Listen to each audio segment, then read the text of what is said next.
What's up, everybody? It's Chaunte Wayans, and you are watching My Gay Point of View. Oh, that's when you put a bitch on the bottom. You just be like, wow, wow, wow, wow. You know what I'm saying? Blah, blah. You flip it, you throw it back down, like, blah, blah, blah. That's the bottom. A bottom is anyone taking it on their back. You know what I'm saying? Anybody that is the receiveth and not the giveth is the bottom. The bottom is the receptive partner during the gay intercourse. And so that means you take a lot of dick, you big bottom. So a bottom is a male, a gay man that is on the receiving end of the dick. But the bottom, I guess, is the one that's more, you know, how your aunties used to say, you know, he a little, that's the bottom. Anal and clearing out everything from your last meal, your childhood resentment, that soccer coach who called you fat, anything that you need, and just clear it out like a tunnel, like a bomb shelter for a penis. Bottom. I couldn't pay my rent this month, so I told my landlord, I'm a bottom. Now I don't have to pay rent anymore. There's a tornado warning in my area. Luckily, I've had a lot of sex, so I told the locals, don't worry, get in my caboose, because I'm a bottom. That's when you get tired of vagina and you trade the pussy. You know, hey, my nigga, it's like trading cards. It's like, hey man, I got to beat up 15 times. What vagina card you got? It sounds like when you traded somebody, you don't want that no more, and you like, I'm gonna go get that. So trade is gay terminology for a dude who's usually straight presenting, but he wanna get in your vagina, or he wants you to get in his. Let me educate you on something. These are not the type of people who you want to leave alone in your house. Sometimes the dick is good, and you don't want to let them out your house, even though it's community usually. Sometimes it's community. Sometimes they have girlfriends. Sometimes it's going to be gone for 6 months because they're going to go to jail when they leave your house. So, I mean, but it's good. Now, if they're in your house, I think I saw a meme. There's a meme going around that say, I'm not cuddling with you because I'm romantic. I'm cuddling with you to make sure you don't steal nothing in my house. You want to cuddle with these people because they will steal the paint off your walls. Honey, a trade. So trade, some people use it as like describing a person. And so, for example, you could say somebody is trade or somebody is a trade. And what that means is it's a straight man, well, allegedly straight. And he portrays, he goes home with this gay man and sleeps with him like, you know, it's nothing. But in the straight world, he's a regular straight, what do they call it, cis? What's that mean, cis? But basically a trade is, I want to say, a brother on the down low. Trading, I don't know if there's a sexual term behind trading. Like, what does that mean? Like, hey, I'll suck your dick for a nickel or something like that? Is that what trading you're referring to? Like a body trade? Like, yeah, I'll rub your weenus. If you give me a little smoochy smooch.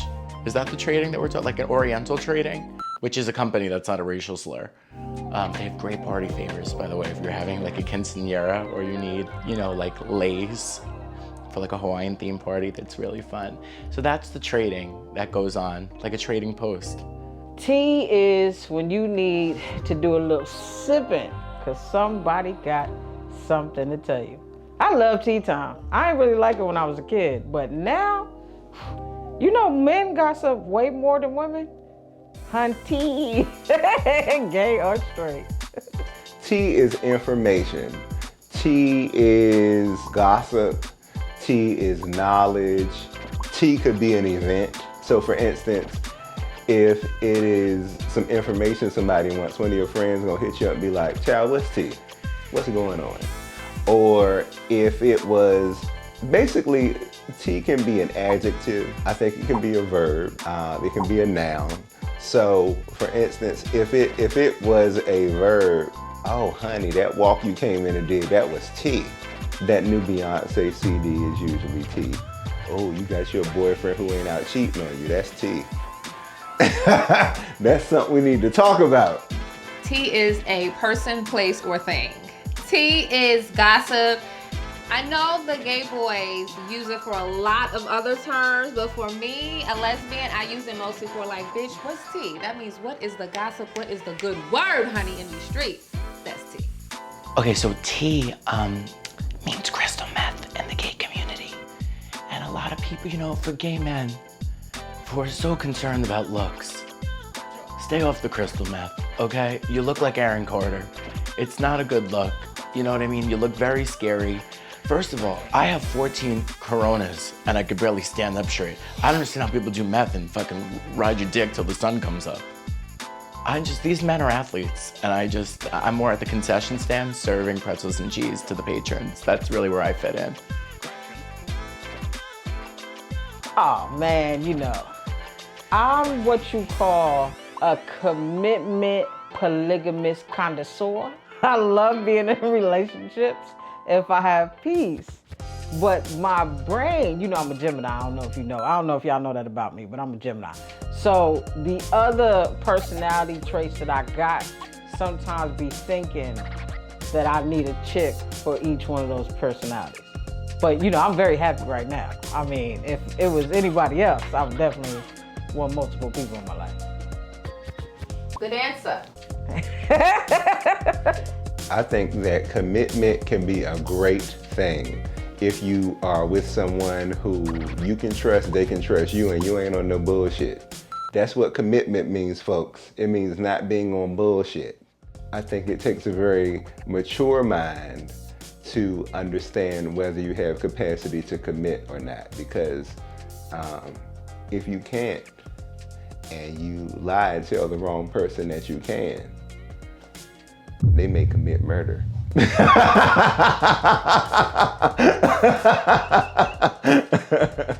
Well, what I think is commitment is a great thing. Unfortunately, a lot of members of the LGBTQI plus community have commitment issues based upon their experiences in life of abandonment, shame, so on and so forth. So, you know, a lot of us can't afford therapy or have not yet made the leap to get therapy to understand what that is. But I love commitment. I love being in love. I love being with my bae. I love it. I think everyone should try it. Get out your own head. Commitment is good. First of all, I think commitment is great. I would love to be committed, preferably with somebody attractive, but I'll take what I could get at this point. Because I think with commitment, you know, it's like a team effort. You know what I mean? You're like SpongeBob and Patrick, or, you know, Christina Aguilera and Twinkies. You know, it's like a duel, you're in it together. So I think commitment's great. You wanna know you have a ride or die partner. And if we're gonna be together, I wanna know that you're committed. I don't wanna see that you're looking at, you know, Tommy with the fat ass from behind the bar. You know, I'm very self-conscious, and I I want somebody that I know I can count on. When you're committed with somebody and it's serious, you know, you're a team. I don't need to worry about what you're doing in the shed in the backyard at 3 a.m. I've seen a lot of Lifetime movies. I hear the littlest noise and go, what was that? Not you cheating on me. See, when I like to date, I'd like to be committed with somebody who's maybe disabled or paraplegic. That way I know that they're in their spot. I can visit them when I feel like it. Oh my God, but can you imagine if I just walk in to visit my paraplegic husband and he's getting motorboated by a nurse? I will tell Kaiser Permanente. I will snitch. Yeah, I'm that type of bitch. What do I think about marriage? The crazy thing is I never wanted to get married until I met my fiance now. The marriage was for the birds. The marriage was why we need a piece of paper. Then I found D1. Sheesh. Do I want to get married? That's a good question. I don't know. I would have to weigh the reasons why. I think that many successful relationships can be had without marriage, You have to know what the interests are. You have to know what your personal goals are as a couple. So it depends. It's cute. If I were to get married, nobody would ever know. I would never have a big wedding for a bunch of single ass people to come watch me and judge me. Hell no. You keep that toxicity to yourself.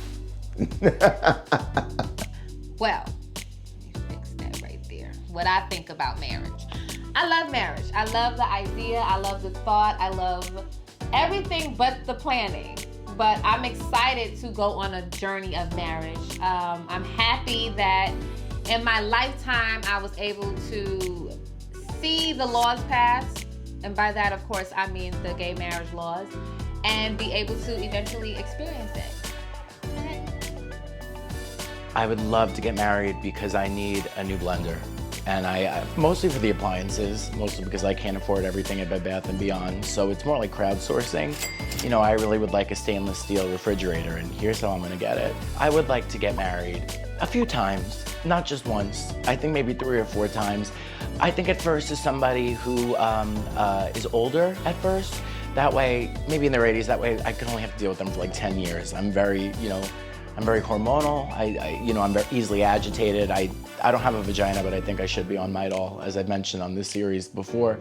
So yeah, somebody's grandfather, maybe I just accidentally trip over the life support, and somebody I could have I want to be with somebody I could really enjoy my time with them, but like maybe for 6 months tops.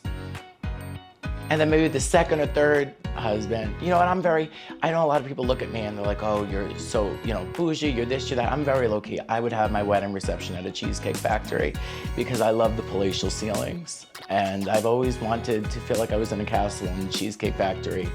They do that for me. It's about the acoustics. My dad's an architect. I'm gonna tell you that I wanted to propose to my fiance. After I opened up 20 credit cards for the ring, I wish I had been proposed to, Even if it wasn't by her, like if a man did it, just to feel the feeling of being proposed to, like somebody spent money on me. Do you understand how much rings cost to show your love? That's why divorces sometimes don't end well. That's why there's a lot of snatch shows, because of these ring prices out here. Give love a break. They ain't got no Groupons for love couples getting married? They ain't got those Groupons? That's a good question. It depends on what type of mood I'm in. Like, if I get finished watching one of them little Lifetime movies and I'm sitting on the couch, wrapped up in a little blanket with tissues, eating a whole pan of cookies, in the sleeve, eating a whole sleeve of cookies, you need to propose to me. Cause then I'm all mushy and shit. So pull out the ring and I'm just, I feel so special. Hey, Facebook. Then I would delete it because nobody needs to know. I think I would probably be the one to propose. Just know that when I propose, it has been well thought through. Because I'm the type, when I have made up my mind about something, usually my mind will kick in and say, well, what about this?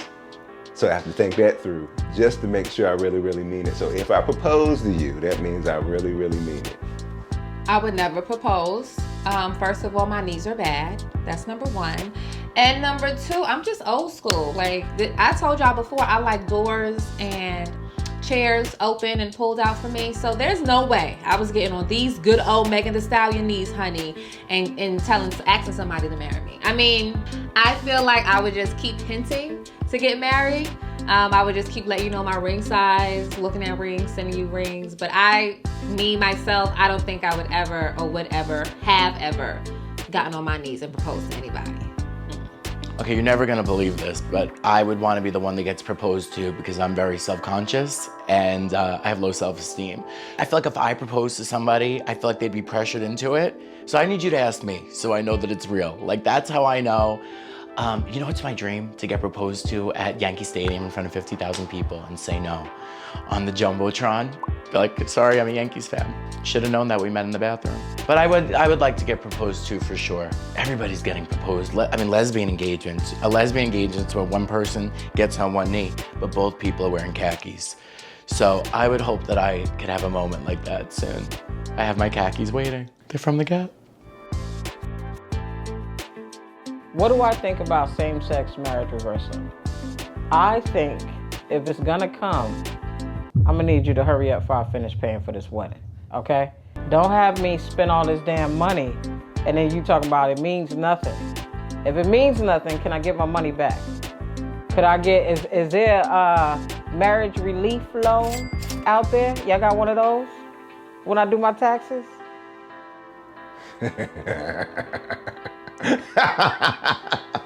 What do I think about the possibility of the same-sex marriage reversal?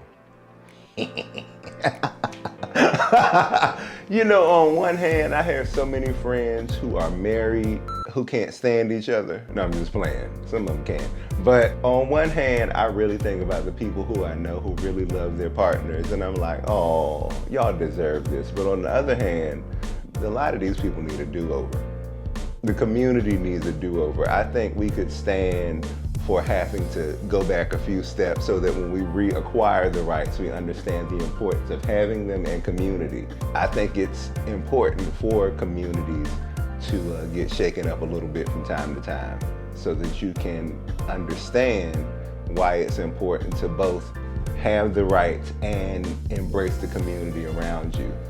After people were able to get married or simply able to just walk down the street in some hoochie daddy shorts, you know, we kind of don't need each other now. And, you know, it is important that we, especially black gays, that we do like other communities, like Jewish communities, like Latinx communities. They stick together no matter what, and we need to understand the value of that. I think the possibility of a same-sex marriage reversal is highly unlikely, and I only say that because there's too much money involved. You got mortgages, joint accounts, all kind of stuff, businesses that are linked solely because of the marriage. So I just think that's just I could be my naive mind, but I think that it's highly unlikely that it will happen. And if it does, fuck y'all, Supreme Court. As disgusting and as horrible as it would be for the same-sex marriage to be reversed, I think it would really take a lot of pressure off me. When people ask me, when am I gonna get married? And I'm like, I wish I could. You know, when gay marriage got passed, I was like, wow, 50 states and nobody wants to commit to me too. And that was hurtful. So obviously nobody wants to lose their rights. It's disgusting. It just would make me feel better because I'm alone. And I go down on Philly cheesesteaks just to feel something. So it would make me feel loved. But it's horrible. Who cares what people do in their bedroom? You know what I mean? Not me. I know what's going on in my bedroom, and it's me saying, I would blow you, but I have TMJ. I can't do that to my dentist. He couldn't become a real doctor. How much more could he deal with? I'm very lazy in the bedroom. I have excuses. I know this isn't the question, but I love to blue ball. There's no regret, you know what I mean? Just a ruined pair of jeans. I love to dry hump like I'm in middle school, and then call it a day. Bye.